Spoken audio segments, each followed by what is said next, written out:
A great burning shadow is falling over Azeroth. Blizzard has officially announced World of Warcraft Legion, the 6th expansion to the trend-setting MMO. It will see the demonic Burning Legion wreak havoc on the land of Azeroth, with players retreating to a new continent, the mythic Broken Isles. Once there, you'll find powerful new weapons and join forces with a new class, the Demon Hunters, to eventually take on the Burning Legion once and for all. The expansion will raise the level cap to 110. No release date for Legion has been announced, but Blizzard says the beta test will take place before the end of the year. If you're waiting for a new Rogue Squadron game, here's the next best thing. EA has revealed the Fighter Squadron mode for Star Wars Battlefront. It focuses entirely on aerial combat, with up to 20 players taking control of the most iconic Rebel and Imperial ships, and then dogfighting just like in the movies.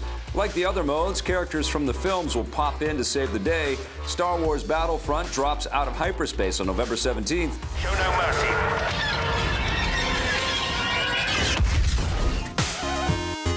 Some good things to talk about in the rundown today. Here's my pal, Scott Jones. I am thinking. Are you thinking? These stories, both of these stories have got me thinking. Which one do you want to start with? Let's start with World of Warcraft. It's called Legion is the expansion. Yes. And this comes on the tail of the news that subscriptions are way down. Lowest they've been since 2005. I think that's very interesting, because does Warcraft actually have a future going forward? I mean, Blizzard, for sure, fingers crossed, they think that there's going to be a future. They hope that there's going to be a future, but there's so many things now that are pulling gamers away from this game. This game's been around for over a decade, a very long time. This expansion, I think, is going to draw people back in, raising the level cap. But you're right, we are inundated with choice, more so than was available even in World of Warcraft's launch. I mean, I felt like maybe 5 years ago, every other sentence of any gamer's dialogue they would have would be about Warcraft, and now I hardly ever hear anyone talk about it. And I don't know really what happened. I mean, I'm excited if you're a Warcraft player. There's a reason to go back. The world gets a little bit bigger, it keeps expanding. But I don't know if people are going to still show up. Well, let's talk about Battlefront. It looks so photoreal that it's weird that all of this dogfighting is happening over a planet, because we never really saw that in the movies. We always went up into space, and there's, as far as we know, no space battles. It's all taking place over the planets that are featured within the game. Yeah, I mean, I think it's exciting that there are going to be so many options when you're playing Battlefront. I mean, this is obviously a page from the Battlefield playbook.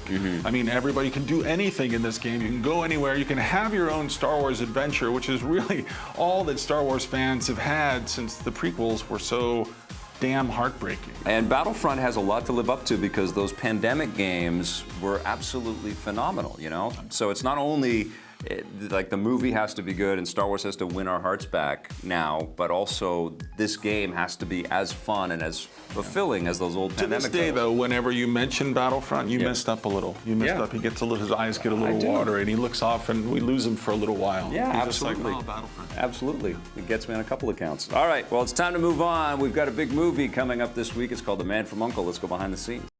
The Rundown is brought to you by EB Games.